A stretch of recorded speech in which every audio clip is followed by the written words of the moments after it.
If you have found yourself wondering this week, what is going on in the chess world? Well, do we have a treat for you, because it's time to fill you in on the biggest scandal in sports? Question mark. Are we calling chess a sport? It's a board game.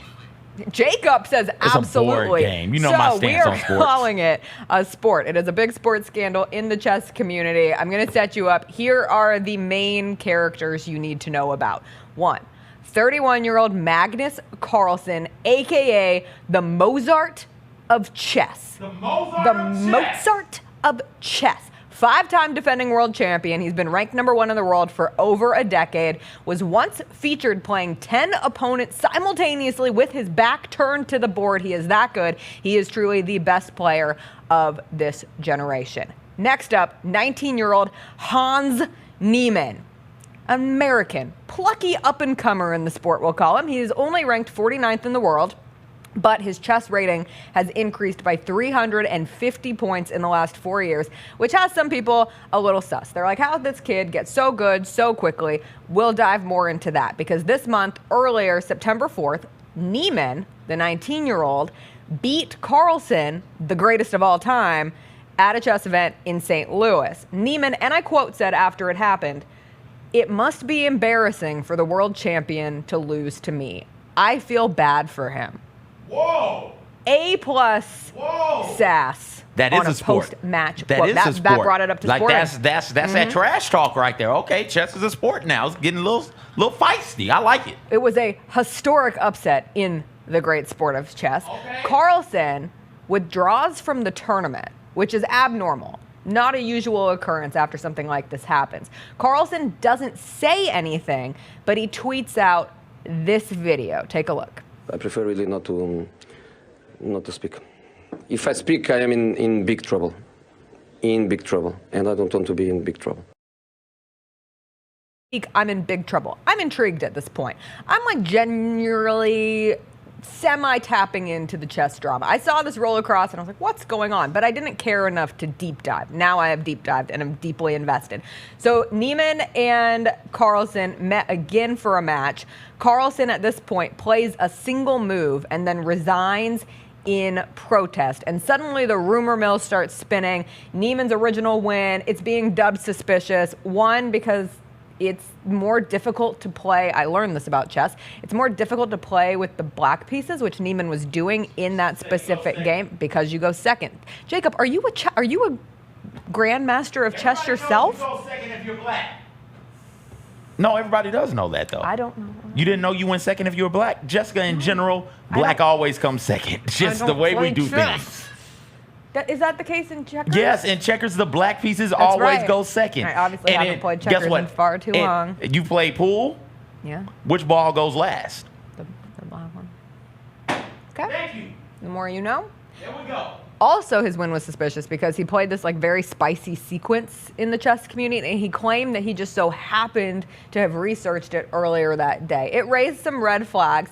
Neiman, despite not officially being accused of cheating at this point, but obviously he's feeling a little bit of the heat. He gives an interview where he admits that he cheated when he was 12 in an online chess tournament, and then also admitted that he cheated when he was 16 in lower level games, but only because he wanted to improve his rating, because he wanted to play the big guns within the chess community. But he swears he's never cheated in an over-the-board game, aka in-person chess. So he's admitted to cheating, just not right now at this point in time. And not in-person cheating. If somebody admits to you that they cheated once, they're a cheater. They're only admitting to the thing that they're finna get caught doing. They've done it a whole lot, probably made a life out of cheating people. Yes.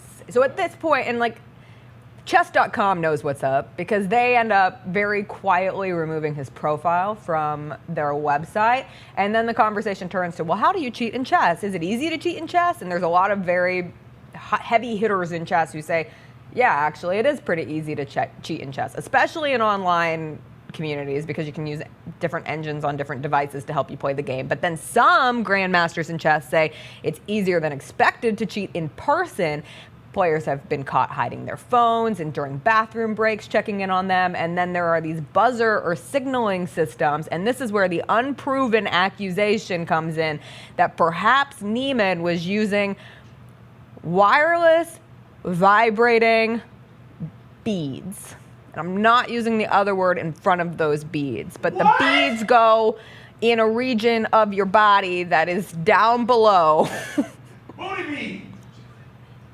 Booty beads. There we We'll go. call them There we them go. vibrating booty beads. And you want to know how this theory gets additionally spread? Are you? I told you this was crazy. Are you ready to hear why this gets picked up? Because Elon Musk tweeted a video basically like making fun of this theory, but adding credence to this theory. So then that becomes a story. This Neiman character is like, no, I don't do this. I will play chess naked to prove. I will play chess anywhere you want. I'll play it butt naked so that I could never have anything that could potentially be one of these vibrating systems giving me an unfair advantage and cheating in the game of chess. So where are we? Okay, so now... Is that what happened? Did he play chess booty butt naked? First We off, wait a don't second. know. Time out. Wait, hold up.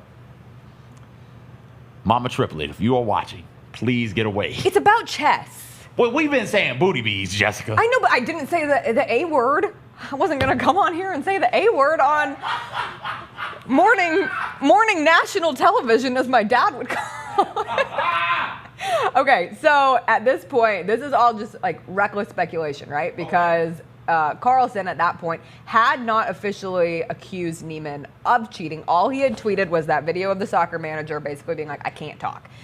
Now, Carlson yesterday releases a full statement formally accusing Neiman of cheating. It is long, TLDR. I love that he addresses it. Dear chess world. Bottom line, he believes that cheating in chess is a big deal. It's an existential threat to the game, and he believes that Neiman has cheated multiple times and more recently than he has publicly admitted. So the public admission of the time when he was 12 and the time when he was 16. He went on to say that he can't say much more at this time, but that Neiman's actions have forced him to be in a place where his actions have clearly shown that he is no longer willing to play chess with Neiman. He signs the letter with a big move, Magnus Carlsen, world chess champion. Well, he just lost. I mean, he still is the world #1 player, and he still is the yeah, this wasn't the world championship. This was just a little event in St. Louis that has now become the impetus of all of this. And so he signs his world chess champion. Meanwhile, Hans Niemann has changed his Twitter bio to Super Grand Master. So Neiman is like, I don't cheat, I'm a Super Grand Master. Now up to number 39 in the world. Also, if you want to email him, it's hansniemannbusiness@gmail.com. He puts it right out there. So Can we you email feel him and free. get him on the show? Oh, I should try. Okay. I'll send an email after the show. Okay. But bottom line, it's like this whole thing of, is this a statistical anomaly? Is this a concentrated effort by a lot of people in the chess community who just don't like this guy because apparently he's not the most enjoyable competitor to be around? Or is the integrity of chess at stake from here on out?